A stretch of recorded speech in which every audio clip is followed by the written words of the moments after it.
सुप्रभात क्लास 6 के छात्रों, आज मैं आपको हिंदी व्याकरण पाठ 6 कारक पढ़ाने जा रहा हूँ। कारक की परिभाषा है संज्ञा, सर्वनाम, संज्ञा और सर्वनाम।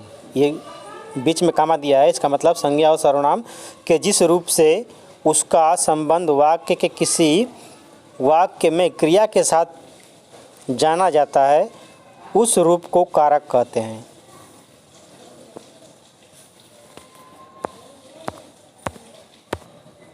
कारक के प्रकार: कर्ता कारक, कर्म कारक, कर्ण कारक, संप्रदान कारक, अपादान कारक, अधिकरण कारक, संबंध कारक, संबोधन कारक। कारक चिन्हों, कारक के चिन्हों द्वारा ही उनकी पहचान होती है और इन्हीं चिन्हों को विभक्ति भी कहते हैं। इनका वर्णन इस प्रकार है, नीचे इसका दिया गया वर्णन। कारक के चिन्ह एवं विभक्तियाँ। कर्ता कारक चिन्ह होता है ने, प्रथमा विभक्ति बोलते हैं इसको। कर्म कारक चिन्ह होता है इसका को, द्वितीय विभक्ति। कर्ण कारक इसका चिन्ह है से, सहयोगी अर्थ में, तृतीया। संप्रदान कारक इसका चिन्ह होता है के लिए, चतुर्थी विभक्ति होता है। अपादान कारक इसका चिन्ह होता है से, अलग होने के अर्थ में, पंचमी विभक्ति। संबंध कारक इसका चिन्ह होता है का, की, के, रा, री, रे, ना, नी, ने, षष्ठी विभक्ति। सातवां है अधिकरण कारक, में, पर, चिन्ह है इसका सप्तमी विभक्ति। संबोधन कारक चिन्ह होता है हे, हो, अरे, संबोधन कारक। ये संबोधन इसका विभक्ति है। अब आपको डिटेल में बताया जा रहा है कर्ता कारक, इसकी परिभाषा। कर्ता से तात्पर्य कार्य करने वाले व्यक्ति से होता है। कर्ता का तात्पर्य होता है कार्य करने वाला व्यक्ति, अर्थात कर्ता कारक वे कहलाते हैं जिससे किसी भी वाक्य में कार्य करने वाले का बोध होता है, मतलब किसी कार्य में कार्य करने वाले व्यक्ति का बोध होता है, उसको कर्ता कारक कहते हैं। जैसे कान्हा मुरली बजा रहे हैं, इसमें कान्हा क्या है? कर्ता कारक। माँ आरती करने जा रही हैं, माँ जो है कर्ता हो गई। पिताजी ऑफिस जाने की तैयारी कर रहे हैं, पिताजी कर्ता हो गए। अध्यापक छात्रों को पढ़ा रहे हैं, अध्यापक यहाँ पे कर्ता कारक। उपर्युक्त वाक्यों में कान्हा, माता, पिता और अध्यापक कर्ता हैं जो मुरली बजाने, आरती करने, ऑफिस जाने तथा पढ़ाने का कार्य कर रहे हैं। इन वाक्यों में जो ने है, की है, को है आदि चिन्ह का प्रयोग कर्ता कारक के अंतर्गत हुआ है, परंतु इसके अतिरिक्त एक वाक्य में इसका प्रयोग नहीं हुआ है, क्योंकि उसमें क्रिया करने वाला कर्ता ही है। कारक कर्ता वाक्य में कर्ता जिसे सबसे अधिक चाहता है, अर्थात वाक्य में होने वाले कार्य का प्रभाव जिस संज्ञा या सर्वनाम पर परिलक्षित होता है वह कर्म कारक कहलाता है। जैसे रोहन ने सोहन को मिठाई दी।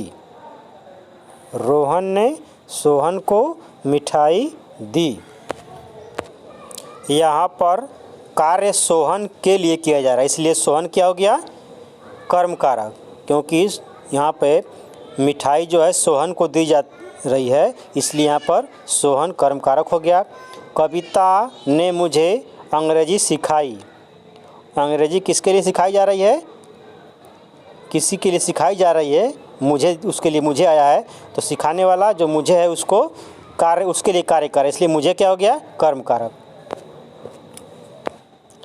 पिताजी ने मुझे गिटार बजाना सिखाया। सिखाने का काम किसके लिए किया जा रहा है? मुझे जो शब्द है इसके लिए, इसलिए मुझे क्या हो गया? कर्म कारक हो गया। कृष्ण ने अर्जुन को गीता का उपदेश दिया। उपदेश किसके लिए दिया गया?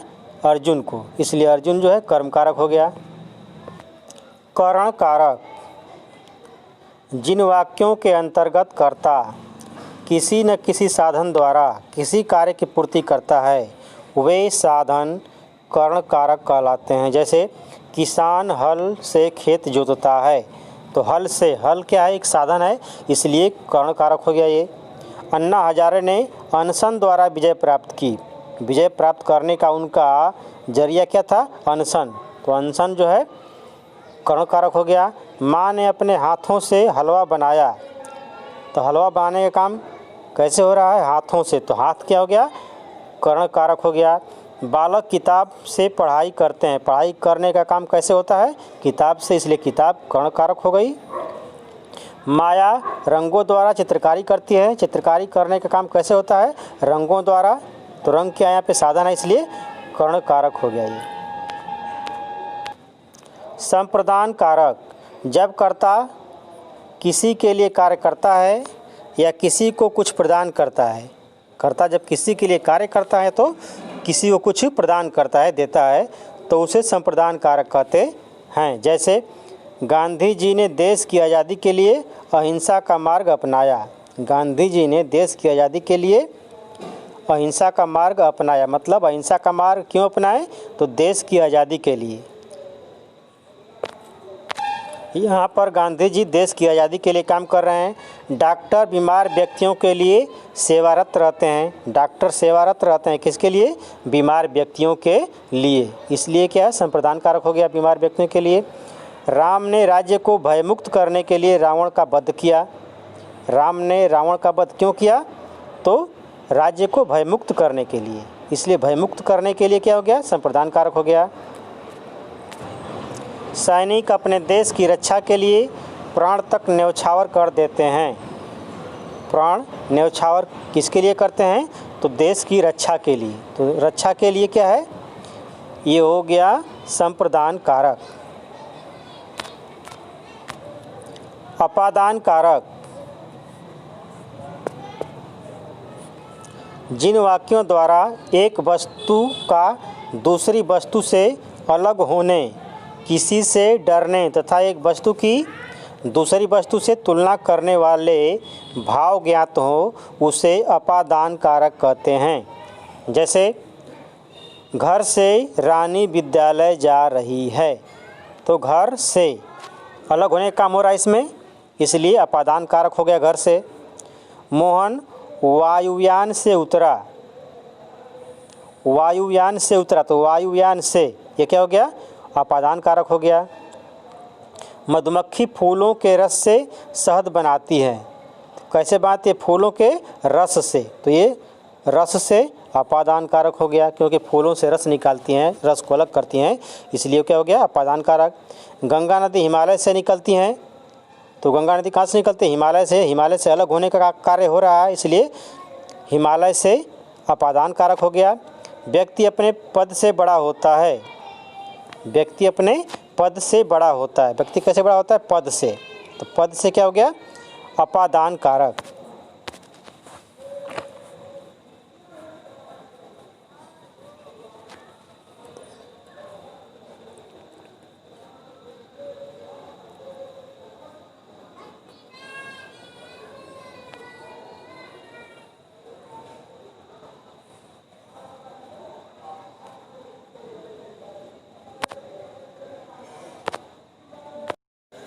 संबंध कारक, संबंध कारक के अंतर्गत एक व्यक्ति वस्तु या स्थान को दूसरे व्यक्ति वस्तु या स्थान से संबंध स्थापित हो जाता है, उसे संबंध कारक कहते हैं। जैसे कोमल के गले में हीरों का हार शोभायमान हो रहा है, यहाँ पर हीरों के हार का संबंध कोमल के गले से, इसलिए हीरों का हार संबंध कारक हो गया। लक्ष्मी के घर पार्टी है, पार्टी तो बहुत होती है लेकिन इस पार्टी का संबंध लक्ष्मी के घर से है, इसलिए लक्ष्मी के घर क्या हो गया? संबंध कारक हो गया। शारदा अपने भाई के लिए गिफ्ट लाई, गिफ्ट तो बहुत से लोगों को दिया जाता है लेकिन शारदा अपने भाई के लिए, इसलिए अपने भाई क्या हो गया? संबंध कारक हो गया। मेरी कविता को लाखों लोगों ने पसंद किया। लाखों लोग बहुत से चीज़ों को पसंद करते हैं, लेकिन यहाँ पर कविता की बात की गई है कि मेरी कविता, इसलिए मेरी कविता क्या हो गया, संबंध कारक हो गया। मेरा भाई IAS ऑफिसर है। मेरा भाई, ये क्या है, संबंध कारक है। अधिकरण कारक, जिन वाक्यों द्वारा संज्ञा का आधार प्रकट होता है, अर्थात संज्ञा के जिन रूपों द्वारा क्रिया का आधार व्यक्त होता है, उन वाक्यों को अधिकरण कारक कहते हैं। जैसे मेज पर घड़ी रखी है। जैसे मेज पर घड़ी रखी है, तो इसमें क्या है, मेज पर रखने का काम कहाँ हो रहा है, मेज पर, इसलिए मेज पर अधिकरण कारक हो गया। शेर कुएं में परछाई देखकर क्रोधित हो गया, तो परछाई देखने का काम कहाँ हो रहा है, कुएं में, इसलिए कुएं में क्या हो गया, अधिकरण कारक हो गया। कक्षा में पढ़ाई हो रही है, पढ़ाई होने का कार्य कहाँ हो रहा है, कक्षा में, इसलिए कक्षा में अधिकरण कारक होगा। राधिका स्टेज पर नृत्य कर रही है, तो नृत्य करने का काम कहाँ हो रहा है, स्टेज पर हो रहा है, इसलिए स्टेज पर अधिकरण कारक हो गया। रितेश घर पर है, रितेश के विद्यमान होने की सूचना कहाँ पर है, घर पर, इसलिए घर पर अधिकरण कारक होगा।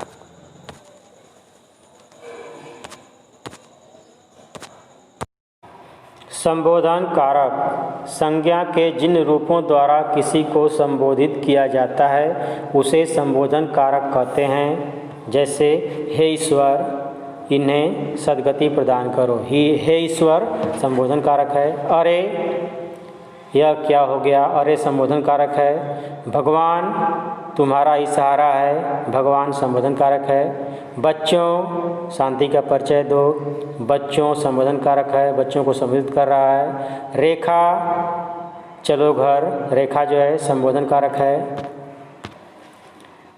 विशेषण, कर्ता कारक में कहीं कहीं कारक या प्रसर्ग छिपे रहते हैं। वाक्यों को पढ़ने से उनके गुप्त रहने की जानकारी प्राप्त हो जाती है। जैसे डॉक्टर चिकित्सा करता है, शिक्षिका पाठ पढ़ाती है। उपरोक्त वाक्यों में ने छुपा हुआ है। इन्हें प्रसर्ग रहित वाक्य कहते हैं। जिनमें यह चिन्ह होते हैं वे प्रसर्ग सहित वाक्य कहलाते हैं। जैसे इस वाक्य को डॉक्टर चिकित्सा करता है, इसको कह सकते हैं डॉक्टर ने चिकित्सा किया, शिक्षिका ने पढ़ाया, ये कह सकते हैं, लेकिन इसमें ने छिपा हुआ है।